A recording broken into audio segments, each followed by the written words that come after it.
Hi there, Fred, FR5ED with a silent 5. Here for Craft Beer Adventures. We're going to be reviewing something rather bold and unique today. But first, here it is, the beginning of the new year, just a few days into it. Some random things. How about some beer coasters I got from my wonderful children? Here's one. It says, "Don't worry, be hoppy." Or, "Wish you were beer." How about this one? This is really a stretch. "It's time to stout drinking." That's going to be appropriate for now. I'm going to use that one. And then ale, yeah. So I'm going to put that stout one down because we're going to be looking at Dogfish Head Worldwide Stout. And this was a gift from one of my sons-in-law. And Christopher had, I think he picked up 3 of these. We shared one of these while they were here over Christmas. And he left me with an extra couple so I could be sure and review this. These are not inexpensive. About $12 for a 12-ounce bottle. If I do the math correctly, that comes in at, I'll carry the one, let's see, that's $1 an ounce. That's pretty amazing. Anyway, we're going to crack this open in just a moment, and we're going to pour it into this special glass. You might be able to see that has a logo on there. That's my home brewery logo, Silent 5 Brewing. That's a whole nother section. You can check that out if you look up Silent 5 Brewing on Facebook. On the web, it's fr5ed.com/silent5, the number 5, which is silent. So anyway, let's go ahead and take a look at a few notes on this. First of all, Dogfish Head opened in 1995 in Delaware. Sam Calagione and his group of merry people, men and women, have been creating unique beers all along. Well, what happened was when they opened in 95, they had some unique beers. Off-center ales for off-center people, I think, is their byline. But they were having success, and were sitting around in 1999, I guess it was, and decided, well, let's make the world's biggest beer. And at the time, it did clock in for a few months before they got, passed by as the strongest beer out there. And it was clocking in, I think, at the time, 18%. This is a brew that when they brew it, it comes in somewhere between 15 and 20%. This bottle is this year, or actually it was September of this past year, September, October, November, in the fall of this last year, 2016, and it does not anywhere say the ABV. It just, we're told that it will be somewhere between 15 and 20%. According to Rate Beer, it's saying it's 18%, but I'm not sure they're specifying this year. I don't see that.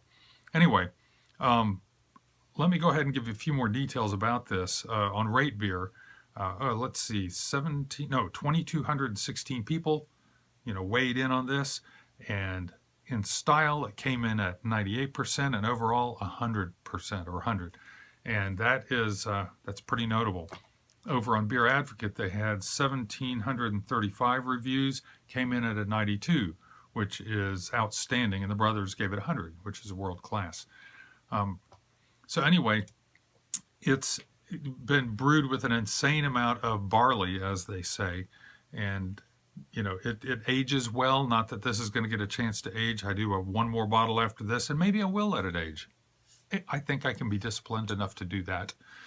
Get that going, because Sam, I was listening to something he said on it, Sam Calagione, and he said that what happens is the dark roasted notes are maintained, but it gets more mellow and the alcohol kind of fades to the background.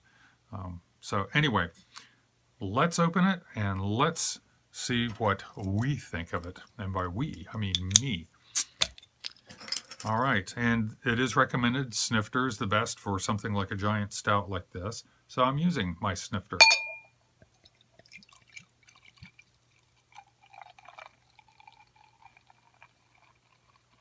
And I have let this bottle warm up considerably. I say considerably, it's probably, I should have brought the thermometer. I'm going to guess it is definitely up in the upper 40s, maybe 50 degrees by now. But even pouring as kind of vigorously as you saw, it didn't develop much of a head, and that's not unexpected in a high alcohol beer. The higher the alcohol, the more tough on developing and maintaining any foam. And it's starting to dissipate a little bit as well. And it's not the densest of foams. It's mostly medium to large bubbles there. It's extremely dark, and I mean extremely. I'm going to hold it directly up to the light. I'm getting nothing through there. That's dark. I'm going to smell it. Oh. Molasses, caramel, coffee, dark chocolate, alcohol, and there's definitely a sense of sweetness there. I don't know if it's going to turn out to be sweet because it's been over a week since I had this, and I've had a few other things since then. But it's a nose full of very rich, complex, potent aromas. Let's give it a taste. Cleansing the palate. Wow. Consider my palate cleansed.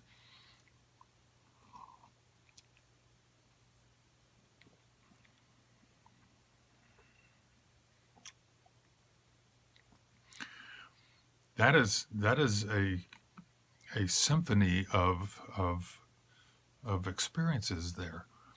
I'm going to wax eloquent. I've only had a sip or two. First of all, the mouthfeel is definitely heavy. Second of all, there is definitely some sweetness here, like a Russian Imperial Stout. Definitely. Thirdly,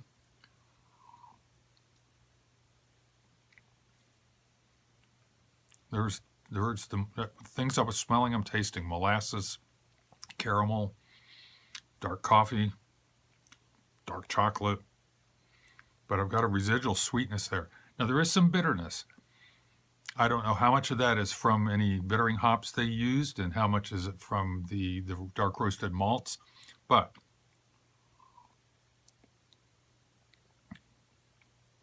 it's just enough to offset that sweetness. If that little bit of bitterness wasn't there, it would taste too sweet to me. It tastes very balanced. And the finish, you're left with, I'm definitely feeling the burn of the alcohol, getting some of the fumes up in my sinuses, but it's not overwhelming, it's not objectionable, and it doesn't seem out of character for this. This is so big and heavy mouthfeel-wise and complex flavor-wise that the alcohol just seems part of what's there. Sometimes you'll have a higher gravity ale or beer that, the presence of the alcohol is distracting and almost doesn't seem part of it. It almost seems like it's been added. This definitely all fits. It's extremely nice.